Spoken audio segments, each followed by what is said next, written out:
Hi everyone, in this tutorial we will start making our data visualizer app, but before we actually jump into coding, it's very important to understand the design of our data visualizer app. So as you can see, this is the prototype of our data visualizer app design, and it's a very complex structure, but we will break this structure into parts in order to understand it in a better way. So don't worry, I will explain each and everything. So first of all, as you can see this orange box, so this will be our box layout and this will be our main box layout. So I have mentioned these box layouts as well right here on the left side and on the right side. So our main box layout will be this, and then on the top of that main box layout I will have for the two box layouts, so this light orange and then this one. So these will be my two further box layouts on the main box layout. Then on this box layout I will have a simple label, and that will be this data visualizer, and this will be some sort of a heading.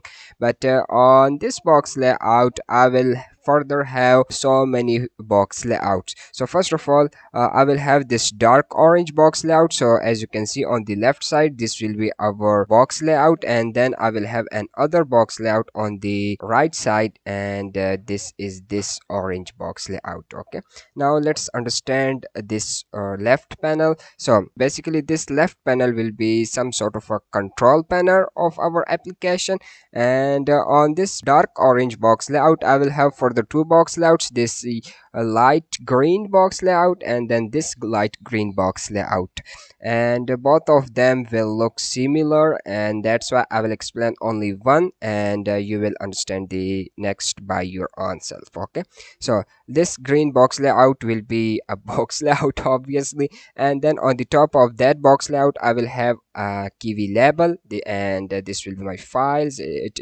again it will be some sort of a heading, and then beneath that label I will have an other box layout. So this light blue represents an other box layout, but this box layout will have a scroll view widget because we need a scrolling feature, and the reason is that user can select multiple files. So in order to accommodate all of those files in this small portion, we need to add scrolling feature, and that's why this light blue box layout will be a box layout with a scroll view widget.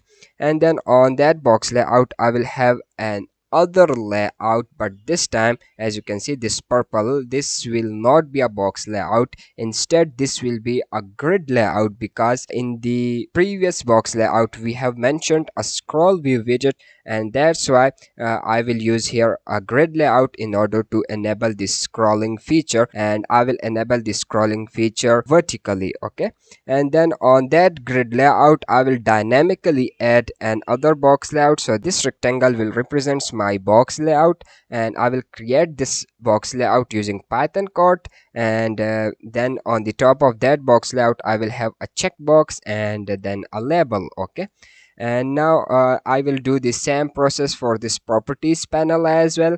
I will have a scroll view box layout and then grid layout and then everything else. Now let's understand this part. So on this dark orange box layout I will have further two box layouts. One will be this green, and then this will be an other box layout. So on this green part I will actually represent my graph, and I will use Matplotlib in order to display graph, because it's one of the easiest library for data visualization. So that's why I will go with Matplotlib.